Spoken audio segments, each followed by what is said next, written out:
est-ce que tu peux passer 2 micros parce que le temps que Ludo s'asseye, il faut quelqu'un qui va nous aider à lire la parole. Amen. Donc, on va continuer là où on était la dernière fois. On va essayer d'avancer parce qu'il y a beaucoup de viande à partager aujourd'hui. Amen. Alléluia. Est-ce qu'on peut lire dans Genèse chapitre 11 à partir du verset 1 jusqu'à 9?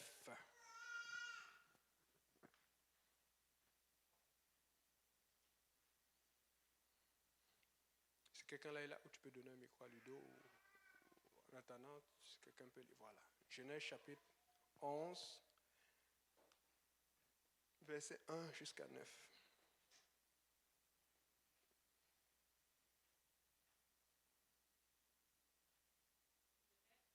« 11, verset 1 à 9.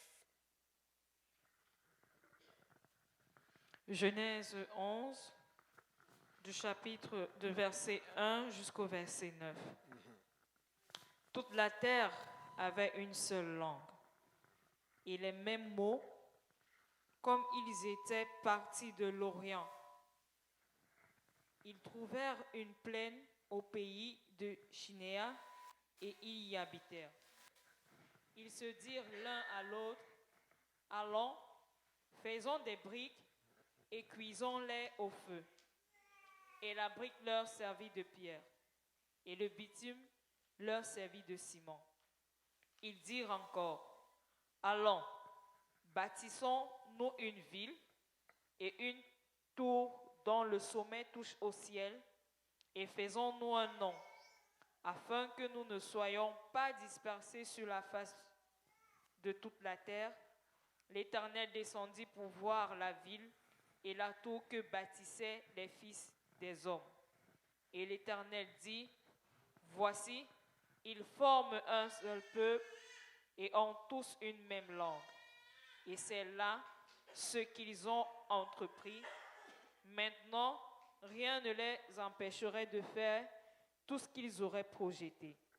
Allons, descendons, et là, confondons leur langage, afin qu'ils n'entendent plus la langue les uns des autres. » Et l'Éternel les dispersa loin de là, sur la face de toute la terre, et ils cessèrent de bâtir la ville.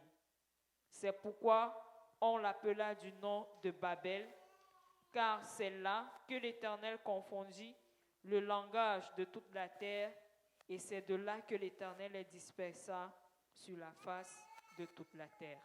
Amen. Amen. Donc, beaucoup de gens ont entendu parler de Babel. Tout le monde, quelqu'un a entendu parler de Babel quelque part, non? Ou Babylone. On dit la Babylone. En fait, Babel ou Babylone, c'est un signe de rébellion. Parce que Dieu voulait faire des choses d'une façon, mais eux, ils ont voulu faire d'une autre. Donc, on va expliquer pourquoi aujourd'hui. La dernière fois, qu'est-ce qu'on a vu? Qu'est-ce qui est arrivé juste avant la tour de Babel? Le déluge. Amen. Et le déluge a rasé toute la terre. Pour pouvoir échapper au déluge, il fallait être dans l'arche. On a donné des explications disant que l'arche est un type de l'Église. Amen. Et on sait que pour la fin qui arrive, les choses qui arrivent et tout ce qui arrive maintenant, que ce soit les tremblements de terre, les guerres, tout ça c'est prophétisé dans la Bible. Mais les gens ne prennent pas soin de prendre le temps de lire la Bible pour savoir quoi faire. Amen. Tu as besoin de lire ta Bible. Amen. Et tu vas voir, quand tu lis la Bible et tu vois ces choses arriver, au lieu de paniquer comme les gens qui paniquent, toi tu es calme. Parce que tu sais que ton Rédempteur, il arrive. Amen. Donc, là, le Seigneur avait dit à la fin du déluge, il avait dit, allez, remplissez la terre, multipliez-vous. Amen. Il a dit, remplissez, multipliez-vous. Et le seul ici qui respecte ça, c'est Frère Simplice et Frère Gauthier. Ce sont les deux. Ils ont compris le principe, la multiplication. C'est ce qu'il avait demandé. Amen. Pourquoi c'est vrai, non? Ils sont en plein processus d'obéissance à la parole de Dieu. Et vous voyez, c'est le contraire ici dans ce monde. Aujourd'hui, c'est planning familial, c'est avortement par-ci. Non. Nous, on veut respecter l'ordre de l'Éternel. Donc, les frères, vous faites bien. Continuez. Amen. Désolé, peut-être, j'espère que leur femme ne suit pas. C'est ici en ligne. Aïe. J'ai créé des problèmes, désolé. C'est l'ordre du Seigneur. C'est Dieu qui a parlé. Amen. Donc, il faut comprendre ceci. Dieu dit, allez, remplissez, multipliez-vous. Mais eux, ils disent que nous allons nous faire une tours qui touchent le sommet. Donc, au lieu de se multiplier, eux, ils veulent se contracter et aller en haut.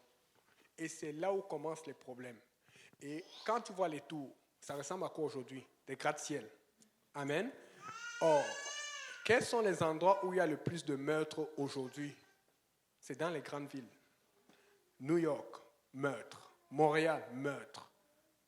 Washington, regarde tous les endroits où il y a beaucoup de murailles, de trucs élevés, il y a beaucoup de meurtres.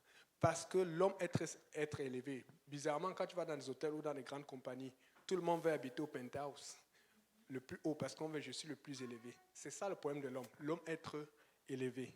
Amen. Tout le monde aimerait être grand de taille comme le frère Claude. C'est quand tu es grand de taille, tu te dis. Ça donne quand même un effet de. Waouh, sa tête est toujours au-dessus de tout le monde. Tu vois. Mais ce n'est pas donné à tout le monde. Amen. L'homme aime être élevé. Mais il faut savoir que l'homme, pour être élevé, il doit élever Dieu. Mais ce que nous voulons faire, c'est brûler les étapes. Tu brûles les étapes, ça va plutôt te brûler. Et donc, regardez aujourd'hui, dans les grandes agglomérations, vous allez entendre, vous allez voir des films là-dessus. New York, police d'État, la police de Montréal, la police de Longueuil, la police de Québec. Mais, vous allez, quand on va parler de Saint-Hyacinthe, peut-être qu'il y a une police, mais tu n'aimes pas s'il y a une police à Saint-Hyacinthe. Tu vois un peu. Quand on va parler par exemple de Jonquière, peut-être qu'il y a une police, mais juste parce que la ville n'est pas aussi grande, tu as l'impression qu'il n'y a pas de police. Maintenant, quand tu vas aller dans les endroits proches de Sherbrooke, il y a une police, mais quand tu vas aller dans Oxford, quand tu vas aller dans des trucs comme Lac-Mégantic et tout, vous allez remarquer, nous on a été à Lac-Mégantic, vous allez voir que c'est la sécurité du Québec qui s'occupe de la sécurité dans ce lieu. Vous savez pourquoi? Parce que ce sont des petites villes et ce sont des villes élargies et pas trop peuplées. En fait, le Seigneur, qu'elle a dit, répandez-vous. Il avait dit, évitez les problèmes. Les problèmes viennent du fait qu'on est trop serré. Voilà pourquoi la même chose, quand une église commence à grandir, il faut déjà qu'elle se développe, il faut qu'elle se multiplie. Et c'est pour ça qu'on a des grands apôtres comme le pasteur Kaouzi qui savent cela. Mais et beaucoup d'églises, quand elles commencent à rester compactes, là, il y a un problème. Il faut qu'elles se multiplient. Amen. Et donc, vous allez voir que à cause de cela, à chaque fois vous allez voir les nouvelles, il y a un problème. Chaque fois qu'il y a un problème, vous allez voir que la plupart des problèmes ne sont pas dans les campagnes. C'est très rare que la police agisse en campagne. C'est toujours dans les villes. C'est toujours au centre-ville. Les drames familiaux, c'est toujours dans les villes, dans les localités, parce que l'homme est resserré. Maintenant, qu'est-ce que nous faisons en ville? Je vais vous dire ce que nous faisons en ville. C'est parce que l'homme a désobéi et qu'ils ont péché, et Dieu a dit, ok, allez alors. Et comme Dieu est bon, il va toujours envoyer quelqu'un pour montrer l'exemple. Amen. Donc n'ayez pas peur. Je ne suis pas en train de vous dire de quitter ou d'aller dans les campagnes. Amen. Donc, là, vous voyez déjà que la première chose, Dieu avait donné un ordre à l'homme de se multiplier et de remplir la terre, mais l'homme a déjà commencé à construire d'une façon à désobéir. Pourquoi? Le principe est simple. Il venait d'être inondé par de l'eau, et de l'eau qui ne s'arrêtait pas de monter, et ça a détruit toute la terre. Et l'homme, comme il sait que Dieu, quand il parle, il va le faire, il cherche une idée d'abord pour éviter la punition de Dieu et pour continuer ses affaires. Alors, qu'est-ce qu'ils ont fait? Ils ont fait une tour pour que, si jamais Dieu inonde encore la terre, ils vont monter. Mais ils ont dit quoi? Faisons-nous une tour dont le sommet touche le. Donc, ils savent que Dieu ne va pas inonder sa maison. Tu vois un peu. Et c'est ce qu'on appelle la religion. C'est-à-dire déformer, chercher une autre façon de s'en sortir sans utiliser la façon que Dieu t'a demandé de faire. La tour de Babel est une illustration forte de la religion humaine. Mais nous voulons la relation avec Dieu. Amen. Question pour les nouveaux, pas les anciens. Amen. Dieu a dit, descendons et empêchons-les. Est-ce que si Dieu n'avait pas intervenu, ils auraient réussi à faire cette tour? Qui a dit oui? Pourquoi tu l'accuses? Toi, tu dis quoi? Paul, vas-y, réponds. Attends, j'ai vu réfléchir. Regarde, Dieu, ils ont dit, les hommes se sont mis ensemble, ils ont dit, faisons-nous une tour dont le sommet touche le ciel. Donc, c'est comme s'ils sont en train de construire. Peut-être ils peuvent prendre les bancs, ils en prennent beaucoup. Et monter. Bon, pas nécessairement les bancs. Ils peuvent prendre de la pierre, ils peuvent prendre. Parce qu'on a dit qu'ils connaissaient déjà de l'argile et tout, donc ils connaissaient les matériaux de construction. Est-ce que tu penses qu'ils auraient pu faire une tour qui allait toucher le ciel? C'est celle qui aurait dit oui. Toi, tu dis quoi, Paul? Mais il répond oui ou non. Oui, pourquoi? Hein? Ah, tu as noté, hein? Elle a noté ça dans sa Bible. Ok, on va voir ce que tu vas répondre.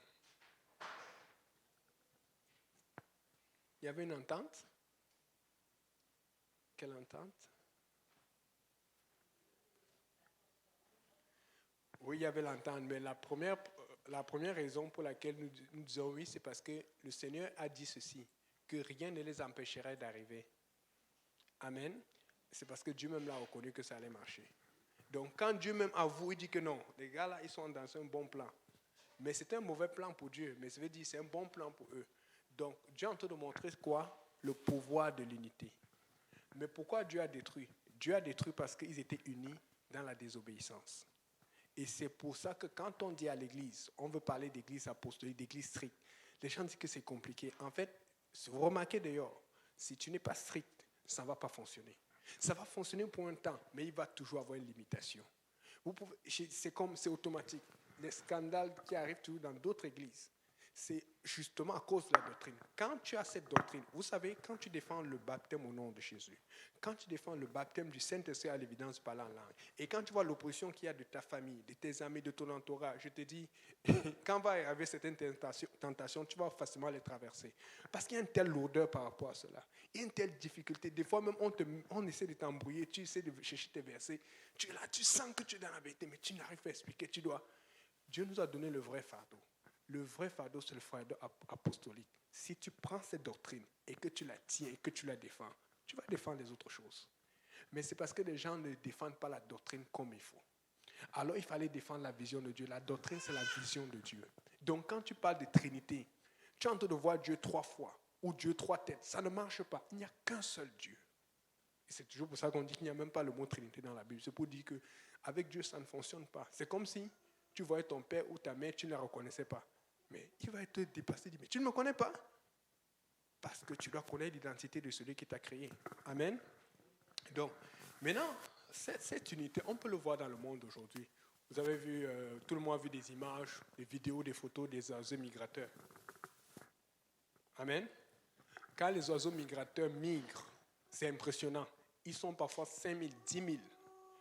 Et les scientifiques ont découvert ceci, que lorsque les oiseaux migrateurs migrent, normalement, un oiseau qui vole, parce qu'ils vont souvent faire des vols ou des voyages de 7 heures, 10 heures, parfois 20 heures. On se demande comment ils font. Parce qu'en étudiant un seul oiseau, ils se sont rendus compte qu'un oiseau qui vole seul peut perdre environ 0,1 g ou 0,05 g par heure de vol. Donc, ils ont évalué que si chaque oiseau fait le trajet seul, à la fin du trajet, ou même avant la fin du trajet, il n'aura plus de poids, il sera mort, il ne sera plus capable. Mais ils se sont rendus compte qu'en étudiant ces mêmes oiseaux, dans les vols migratoires, ils sont forts, ils mettent des capteurs, ils mettent des choses, ils ont des façons de faire. Ils se sont rendus compte que l'oiseau, dans le vol, avec des groupes de 5 000 à 10 000, il perdait environ 0,0001 g. Ce qui veut dire qu'après 1 heure de vol, il était encore en forme pour faire 3-4 heures qui suivaient. Pourquoi? Parce qu'ils alternent. Chacun va à son tour. Chacun va à son tour. Amen. C'est ce qu'on appelle le pouvoir de l'unité. Amen. Nous, si on apprend ça en mécanique, je travaille en ingénierie. Dans la mécanique, ce qui se passe, c'est que si tu as 50 kilos et que tu as un bras qui peut porter 50 kilos et un autre bras qui peut porter 50 kilos, si tu prends les deux bras vont porter 100 kilos. Amen. Mais ce n'est pas le cas dans la vie. Dans la vie, si un homme peut porter 50 kilos et un autre peut porter 50 kilos, les deux se mettent ensemble, ils peuvent porter plus de 100 kilos. Vous n'avez pas remarqué? Dieu a mis quelque chose qui fonctionne dans le spirituel que même la mécanique ne peut pas suivre. Quand tu mets 2 personnes ensemble et qu'elles portent un poids, elles peuvent porter plus ensemble que si elles portaient étant seules. C'est comme ça que Dieu a fait les choses. C'est impossible, c'est inexplicable. Pourtant, en mécanique, il faut que ce soit les mêmes bras et les mêmes quantités. Et tu ajoutes le nombre de bras, tu ajoutes seulement le nombre de quantités, mais ce n'est pas la même chose. Si tu mets 3 personnes ensemble, ils vont porter beaucoup plus que 3 personnes séparées. Et plus tu montes, plus tu peux être fort, tu peux porter plus de poids, beaucoup plus lourd. Et la Bible dit, 1 chassera 1000, 2 chasseront 10 000. Dieu est en train de montrer que si vous êtes unis, mais unis dans la vérité. Parce que pourquoi tu pries pour telle chose avec ton frère? Pourquoi tu pries pour telle chose avec ta soeur depuis ça ne fonctionne pas? est-ce que vous priez pour la bonne chose? Voilà pourquoi on dit toujours de prier dans la volonté de Dieu. Amen. Donc, si tu es dans la volonté de Dieu, si tu es dans la bonne doctrine, ça va fonctionner. Autre chose, pour ceux qui aiment les F1, il y a des gens qui aiment les voitures ici, à part le frère Ludovic. Ah, ok, voilà. Frère Ludovic, tu as le frère Jacques, tu es un ami. Vous allez pouvoir parler de voitures. Ok, ce sont les gens qui aiment les voitures de course et tout. Et c'est montré que dans les voitures de course, qu'il y a ce qu'on appelle l'aspiration. Quand une voiture est en avant, c'est elle qui a le vent. Et quand elle a le vent, elle fournit plus d'efforts. Et celle qui est en arrière fournit moins d'efforts, mais elle profite de cela. Mais le truc, c'est ceci, c'est que celui qui a le vent, c'est lui qui est premier. Donc si tu souffres, c'est toi qui es en avant. Si c'est toi qui es en avant, parce que l'autre profite de toi en arrière, mais c'est lui qui est en arrière. Si tu veux passer en avant, tu dois avoir le vent. Vous comprenez un peu le principe. Mais c'est ce qui fait que la résistance du vent est partagée par tous ceux qui travaillent. La résistance du vent est partagée par tous les oiseaux. Et c'est pour ça qu'un oiseau va prendre la tête et quand il se sent fatigué, qu'est-ce qu'il fait? Il recule et l'autre prend le relais. Avec cela, ils arrivent. Voilà pourquoi nous avons besoin d'être unis. Vous savez, nous sommes en train de prier pour Haïti. On a juste besoin, je dis toujours cela, on a juste besoin d'un groupe qui se lève pour Haïti et qui prie pour Haïti tous les jours. Un groupe qui se lève pour l'Afrique, pour le Congo, à l'Est, là où ça chauffe, là où il y a des exactions, et qui prie tous les jours, vous allez voir la différence. C'est parce que nous ne sommes pas unis vraiment dans la prière. Nous sentons le besoin, mais nous avons plus le ressentiment de nos propres besoins que du besoin de l'Éternel. Il faut que nous apprenions à être sensibles pour avoir le besoin des âmes. Toute situation qui se passe dans le monde, nous pouvons la régler parce que nous avons la prière. C'est à ce point que la prière est puissante. Mais qu'est-ce que le diable fait? Il vient nous diviser. Il a appris ça parce que Dieu a vu qu'ils étaient unis, mais ils étaient unis dans ce qui était mauvais. Alors qu'est-ce qu'il a fait? Il est venu, il a divisé. Le diable voit qu'on est unis. On est unis dans ce qui est bon. Il vient dire, il va tout faire pour nous diviser. Parce qu'il sait que s'il arrive à nous diviser, on va arrêter de construire. On va arrêter de bâtir. S'il arrive à nous, et c'est pour ça, vous n'avez pas remarqué, quand tu dis que tu es évangélique ou catholique, que tu vas aller beaucoup d'endroits, on va parler, mais tu as besoin d'écouter comme 2 heures, 3 heures un prédicateur pour comprendre vraiment ce qu'il prêche, c'est quoi sa pensée. Mais quand tu dis que tu es apostolique, va n'importe où, ça allait pareil. Première chose, baptême au nom de Jésus-Christ. Et deuxième chose, baptême du Saint-Esprit avec l'évidence de parler en langue. Tu ne fais même pas d'effort. Des fois, je vous dis sincèrement, je ne sais pas pour vous, tu peux parler avec quelqu'un 5 minutes, tu vas savoir s'il est apostolique, s'il n'est pas apostolique. Vous n'avez pas remarqué? À force de faire l'étude biblique, d'aimer le Seigneur, juste sa façon de dire Alléluia, la façon d'adorer, ou même sa façon d'entrer dans l'église, la façon de se comporter, il y a une identité quand tu es enfant de Dieu. Il y a une identité quand tu es dans la vérité. Amen. Et c'est ça que nous voulons. Alléluia. Donc, là, le Seigneur, il voit cela. Il faut comprendre que ça a pris du temps de construire cette tour. Parce que Dieu n'est pas venu le premier jour où ils ont construit. Parce que quand tu vois la façon dont Dieu agit et parle, c'est comme ils avaient commencé à construire, ils commençaient à voir que ça prenait forme.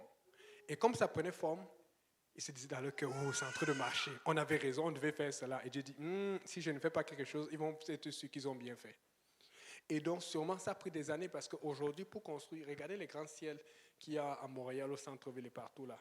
Pour construire un gratte-ciel aujourd'hui, avec les meilleures techniques du monde, ça prend 2 ans. D'autres 3 ans, d'autres 4. Oui, tu penses que les gratte-ciel, il faut faire l'inspection de la terre, il faut voir si la terre est solide, il faut faire des tests, il y a beaucoup de choses. Il faut voir où on peut creuser, où ça peut monter. Il y a des endroits où on ne peut pas construire des gratte-ciel. Ça dépend du terrain, ça dépend du type de sol et tout. Il y a plein d'analyses qu'il faut faire. Il faut envoyer des ingénieurs du sol et tout. Il faut faire plein de tests. Et puis maintenant, il faut regarder les matériaux qu'on va utiliser, ce qu'on va faire. Il faut voir maintenant le côté. Est-ce que le vent, comment ça passe? Parce qu'il faut penser à tout. Est-ce que c'est proche de la mer? Il faut regarder tout.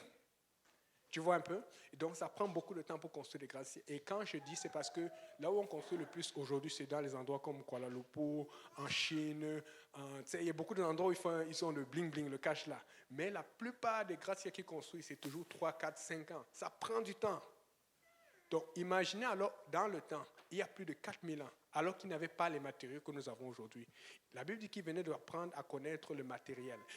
Donc, c'est sûr qu'il y a eu des accidents, c'est sûr qu'il y a eu des erreurs. Donc, on pense que ça a dû prendre des centaines, voire ça a dû prendre longtemps. Et donc, le danger, c'est que quand quelqu'un a commencé, il s'est fatigué, il est parti, son fils a continué. Et les enfants étaient endoctrinés avec Voilà la vision de nos pères. Et ils pensaient que c'était la chose à faire. Mais un jour, Dieu est venu et il a tout détruit. C'est ce qui se passe de nous tous. La plupart d'entre nous qui venons d'Afrique, ou ceux qui sont nés ici, nous avons été influencés par beaucoup de choses. Le catholicisme, telle église, l'évangélisme et tout ça là. Et c'est que tout ce n'est pas faux là-dedans. Il y a des choses qui sont vraies, puisque j'ai vu mon père prier, j'ai vu ma mère prier, j'ai vu la famille prier sur des situations et Dieu a répondu. Mais ce n'est pas parce que Dieu a répondu qu'on était dans la vérité. Parce que Dieu nous aime. Amen. Et maintenant, Dieu nous a poussés par diverses situations. Il nous a cognés pour que nous arrivions à la vérité. Mais une fois que nous sommes arrivés, soyons unis dans cette vérité, parce que le but de Satan, c'est de nous diviser hors de cette vérité. Amen. Alléluia. Et donc, là maintenant, vous vous rappelez le... Ah, est-ce que j'ai passé... Fabienne, est-ce que tu as accès à Internet? Mais si je te partage Internet, tu peux avoir accès? Ok, je vais te partager rapidement. Je veux vous montrer une image rapidement pour que ça va être plus efficace pour l'enseignement. Oui, c'est bon, mais est-ce que tu peux pas te connecter?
Ok, c'est bon, désolé, j'avais complètement oublié de donner ça avant l'étude. Des fois, là, on oublie plein de choses. Des fois, on commence à vieillir. Alléluia.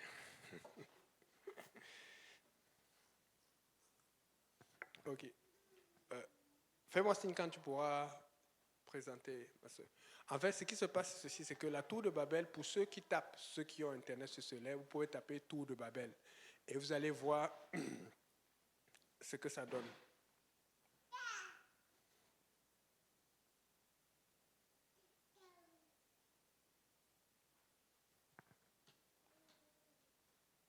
Ok.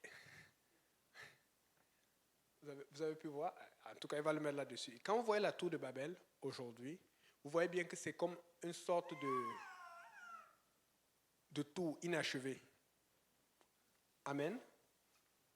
Est-ce que vous voyez? C'est bon? C'est bon, elle va afficher tout à l'heure.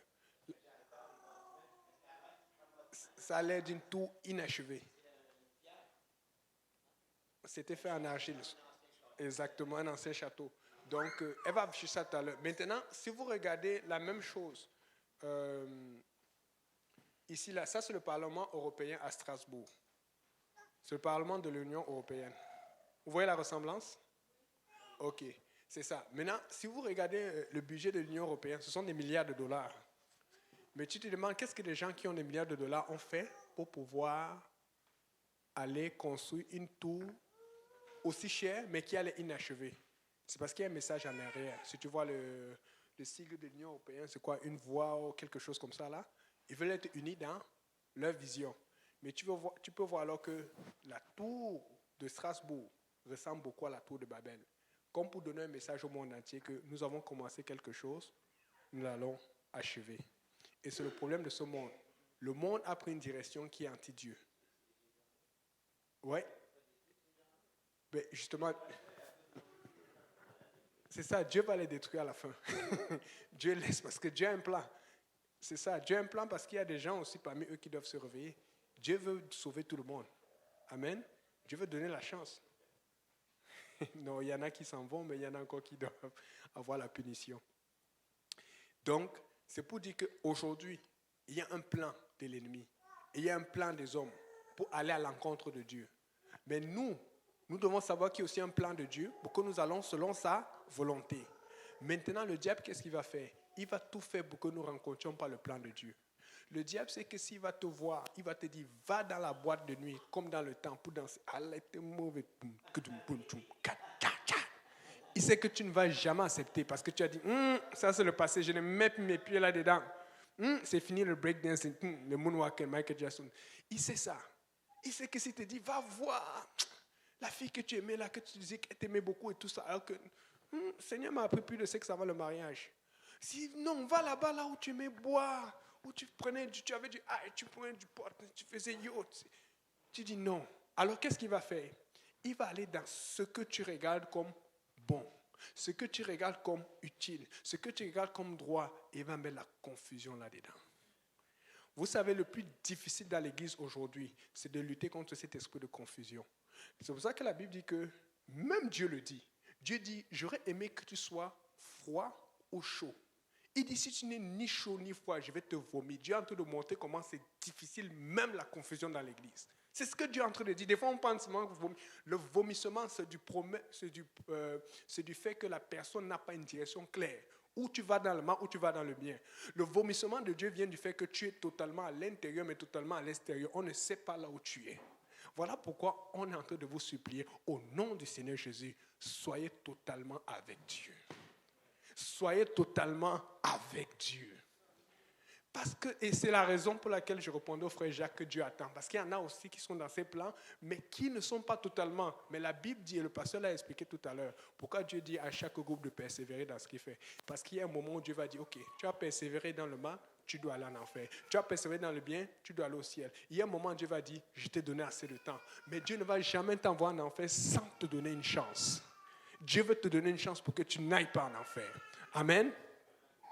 Alors, une fois que nous avons cette doctrine, une fois que nous avons cette vérité, quelle vérité? Ce qui vous a été enseigné, ce qui est difficile, mais c'est pour ça que c'est difficile, parce que le diable attaque ça tellement. Combien de personnes de ma famille ou de ta famille n'ont pas dit, vous là, vous ne faites pas ça, vous habillez comment, vous pensez que vous êtes seulement, vous connaissez Dieu. Nous aussi, vous pensez que quand je suis arrivé là-dedans, c'est facile? Moi, je posais des questions. J'ai fatigué le pasteur Kaouzi, j'ai fatigué les gens avec ça. Il dit, est-ce qu'il faut faire tout cela?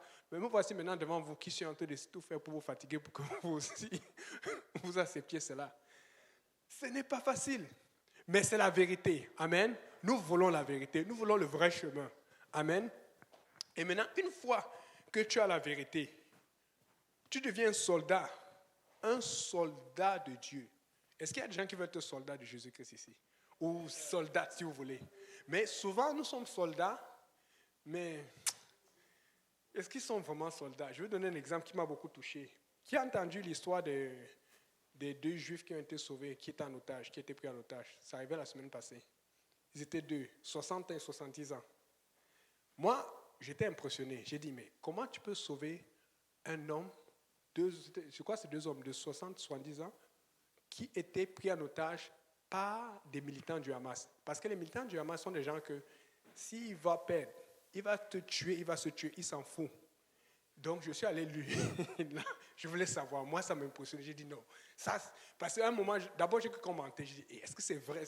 Mais c'était vrai. Ils ont raconté l'histoire, ils ont donné les détails, comment, et tu as vu même certaines vidéos, comment on a enlevé les otages.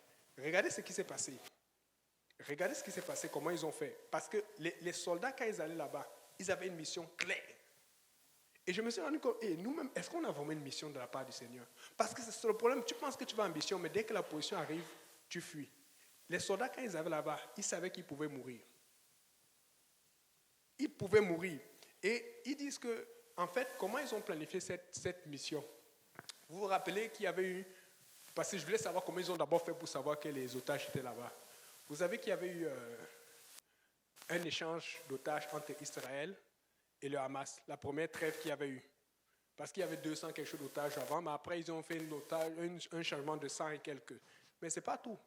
Quand Israël a reçu ses otages et qu'il a donné d'autres terroristes palestiniens au Hamas, ils ont interviewé tous leurs otages pour savoir où ils ont été enfermés. Il y a plusieurs qui étaient dans des souterrains qui ont été construits par le Hamas, Mais il y a plusieurs qui n'étaient pas dans les souterrains. Il y a plusieurs qui étaient en haut. Donc, ils ont compris que ceux qui étaient plus vieux, ceux qui étaient plus âgés, c'est ceux qui c'était plus difficile pour eux de faire la marche en bas. Ceux qui étaient plus jeunes, plus forts. Donc, c'est comme ça qu'ils ont su qu'il y en avait qui étaient dans le côté là où on les a sauvés. Et on a expliqué un peu la garde et tout. Maintenant, comme ils n'avaient pas tous les détails, ils ont envoyé leur drone. Ils sont très forts pour cela. Ils ont regardé les satellites, ils ont checké, ils ont planifié ça depuis des mois. Nous, ça fait des mois qu'on planifie de sauver des âmes au Schlager. Quand tu planifies et que Dieu est avec toi, ça va fonctionner. Amen. C'est Dieu qui attire les âmes. Quand tu planifies que Dieu est avec toi, ça va fonctionner. Ils ont planifié ça pendant des mois et des mois. Et il dit ceci que il y a un chemin qu'ils ont vu qui était sécuritaire. C'est un chemin de 150 mètres, là où ce n'était pas très surveillé et là où il n'y avait pas d'intérêt. Mais c'est par là qu'ils sont passés. Et ils ont fait le chemin là pendant 1h30. 150 mètres ne se font pas à 1h30, ça se fait rapidement. Mais parce qu'il fallait faire attention, chaque soldat qui était dans ce chemin est allé doucement, il prend position.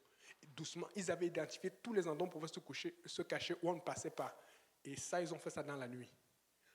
1h30. Moi, je ne peux pas attendre 1h30. 150 mètres, ce n'est pas loin, c'est de l'autre côté là-bas. Je peux faire 1h30. Non.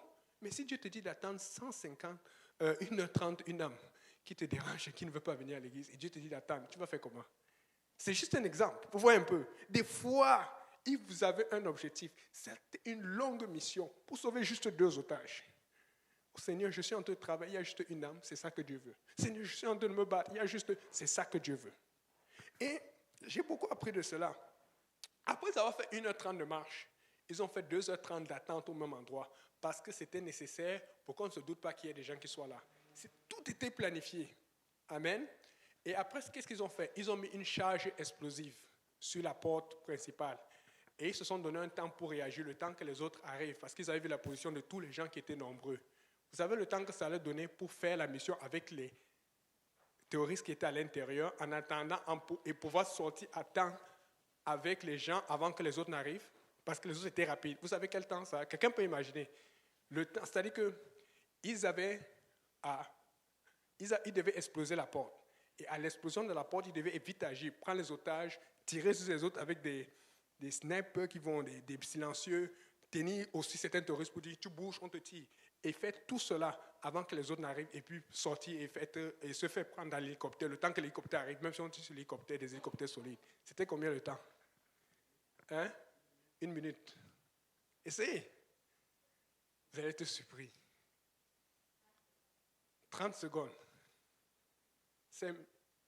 Parce qu'ils ne sont pas loin, ils sont rapides, ils veulent tuer.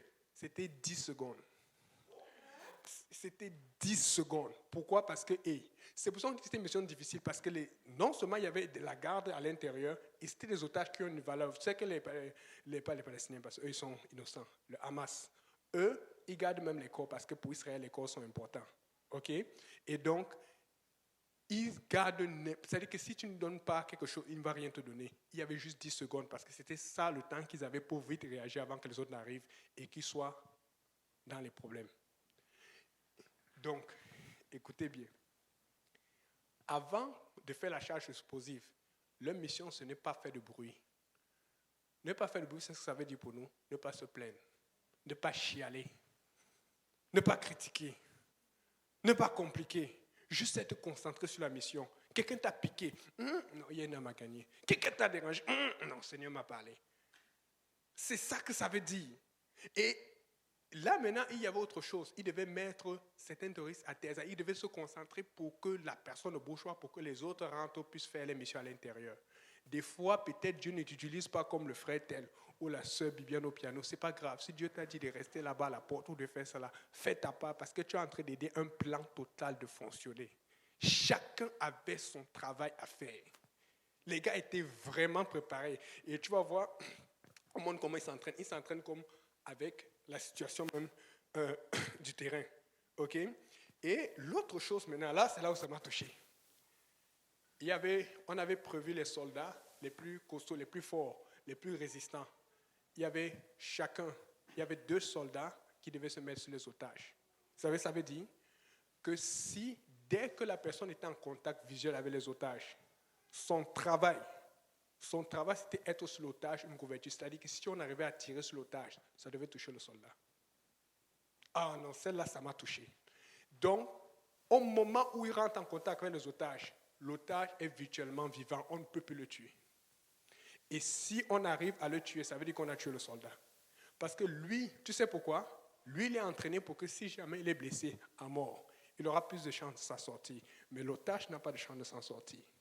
Voilà pourquoi Dieu t'envoie au combat, parce que tu as été formé, parce que tu es dans l'église depuis. Et il sait que si jamais tu es affecté, si jamais tu es blessé, si jamais quelque chose arrive, tu peux mieux gérer cette situation que l'âme pour laquelle tu es en train de te plaindre. Elle n'a pas la force, elle n'a pas la patience. Mais toi, tu as cette force. Toi, tu as cette patience. Mais tu dis, oh Seigneur, c'est trop dur depuis je t'attends, tu n'as pas répondu. Il y avait 2 soldats qui étaient, j'ai dit, le plan était tellement, ça c'était un grand plan. Vous voyez, la tour de Babel. Ouais, tu peux zoomer avec celle-là.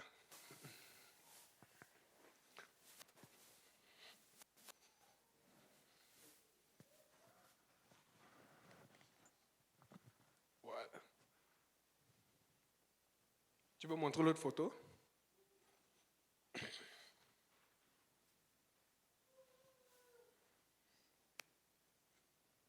L'autre photo va apparaître tout à l'heure. En attendant, je continue. Amen. Donc, et le truc, c'était de ramener ces otages à n'importe quel prix. Et ils avaient déjà évalué que si les otages étaient ramenés, même si d'autres étaient blessés, ce n'est pas grave, parce qu'ils avaient une mission. Parce que imagine, ils sont partis là-bas pour 2 otages. Maintenant, tu vas pour 2 otages, tu perds des hommes, mais les otages sont morts. Ça aura servi à quoi toute cette mission? Sera servi à quoi tout cet effort, tous ces risques? Il fallait qu'il y ait un résultat. Amen. Si tu vas travailler pour Dieu, si tu vas à l'église, si tu vas évangéliser, c'est pour qu'il y ait un résultat. Si tu vas faire cela pour encore revenir en arrière, te décourager, ça a servi à quoi tous ces efforts? Amen. Et c'est pour ça qu'ils savaient que quand ils allaient là-bas, ils pouvaient mourir. Gloire à Dieu, personne n'est mort. Amen. Mais ce n'est pas tout. Et là, maintenant, quand je lis le truc, ils n'ont perdu aucun otage, ils ont réussi à faire jusqu'à la fin, mais ils étaient déjà préparés, même quand ils ont été téléportés, ils étaient préparés.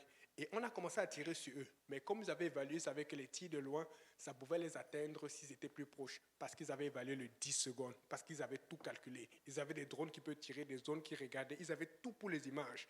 Et donc, maintenant, l'autre chose, c'est que pendant qu'ils partaient, la plupart les terroristes n'étaient pas bêtes.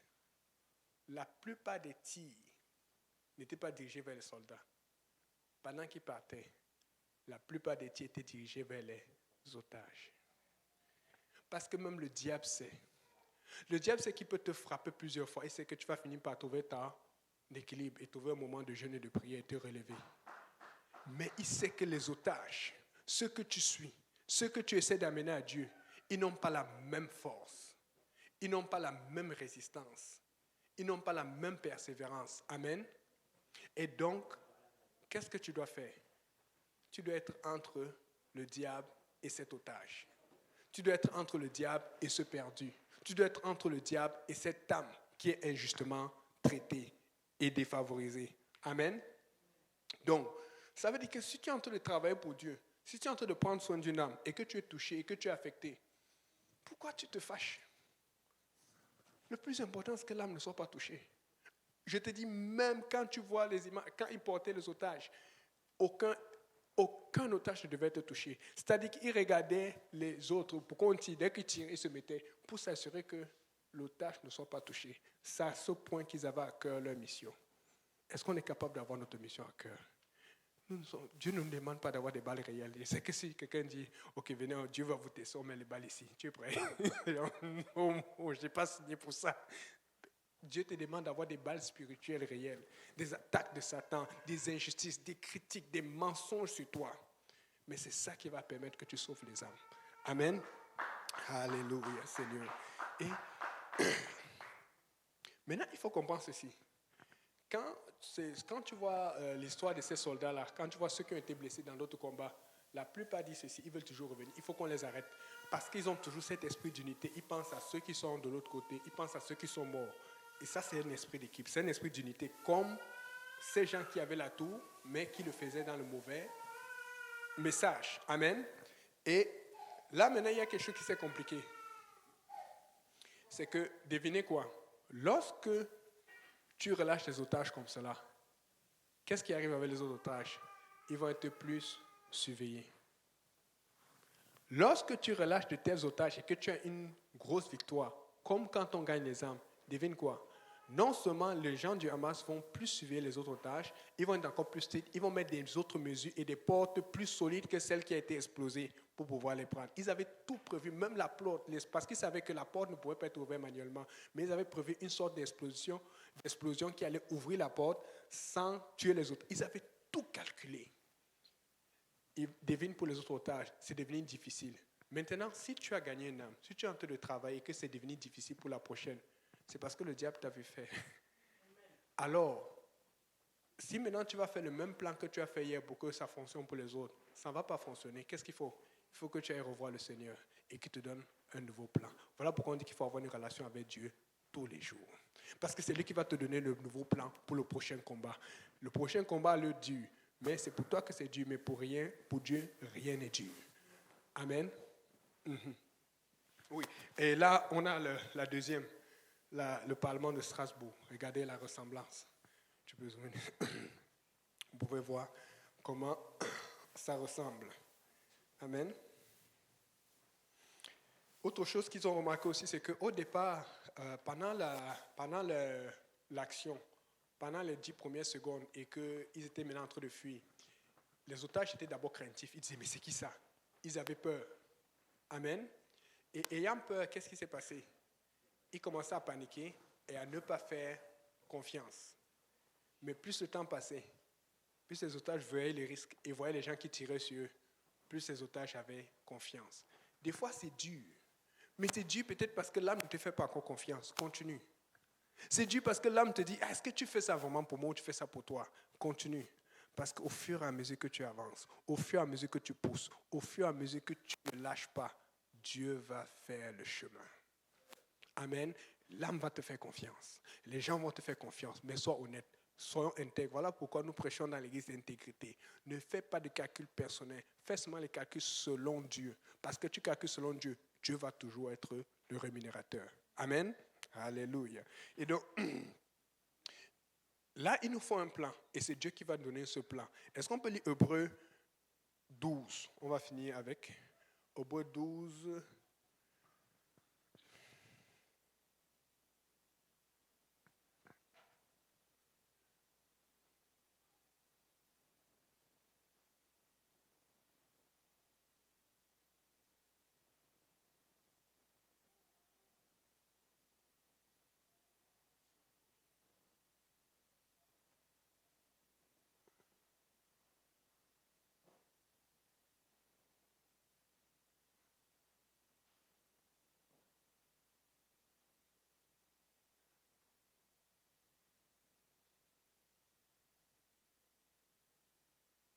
Hébreux 12, verset 1 à 3, quelqu'un peut lire?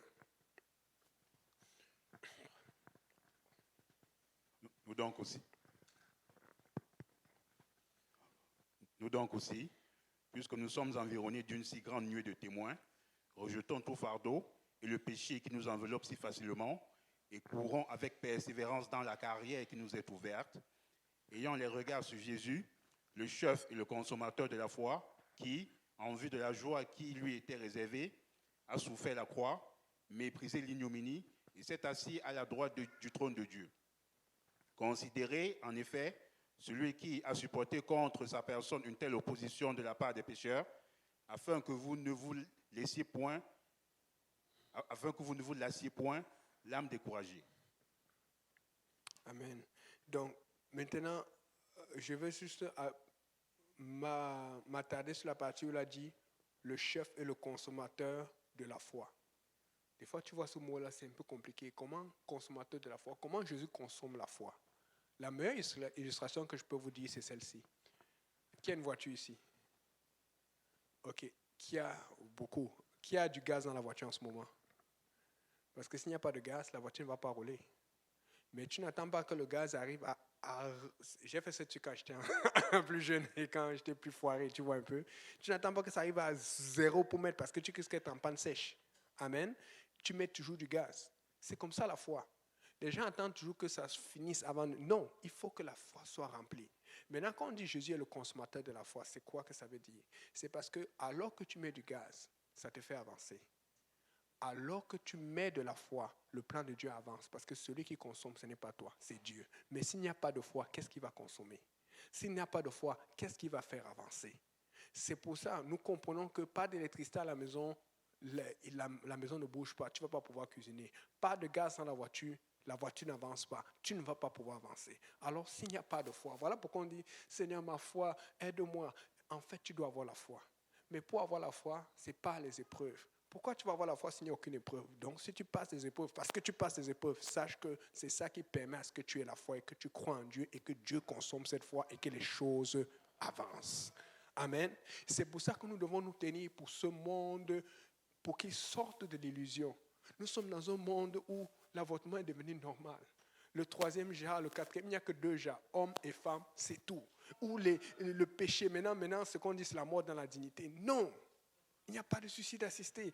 Aujourd'hui, si tu es malade, tu pries Dieu. Si Dieu décide de ne pas te guérir, tu pries au moins pour le salut d'abord. Tu dois être sauvé parce que tu vas de l'autre côté, tu meurs de maladie, mais tu vas en enfer. Ça sert à quoi? Amen. Nous devons prier d'abord pour l'éternité. Nous ne devons pas suivre les principes de ce monde. C'est juste une illustration, désolé, sans arrière mauvaise pensée. Ces gens qui disent le même genre. Regardez l'électricité. Quand tu branches le courant, tu prends un courant, tu mets dans un trou. Tu ne peux pas brancher 2 courants en même temps alors que les 2 ont des branches. Je ne sais pas. Regarde les vis. On voit ça. Le frère Gauthier fait ça quand il est chargé de projet. Tu es obligé de tourner la vis à l'intérieur d'un trou. Regarde les trucs. Même quand tu fais les tuyaux, la tuyauterie, même quand les tuyaux se ressemblent, le tuyau ne peut pas aller avec l'autre s'il n'y a pas un trou qui est plus petit que l'autre. Mais ils essaient de nous mettre dans la tête que le jar fait à ce que le même jar peut aller avec le même jar. Ça ne marche pas. Parce que même pour construire, pour fonctionner dans la vie, dans l'informatique, les inter, le truc mâle, le truc femelle, tout montre qu'il faut qu'il y ait une différence entre les deux pour que les deux matchent ensemble. Mais ils essaient de nous faire comprendre et les gens se laissent soudoyer par cet esprit. Nous allons réprimer cet esprit et être unis dans la doctrine et la vérité apostolique. Amen. Est-ce qu'on peut se lever? Alléluia, Seigneur.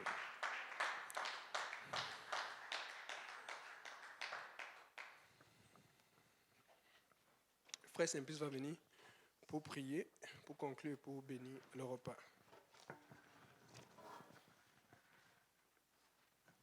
Est-ce qu'on peut continuer à acclamer le Seigneur?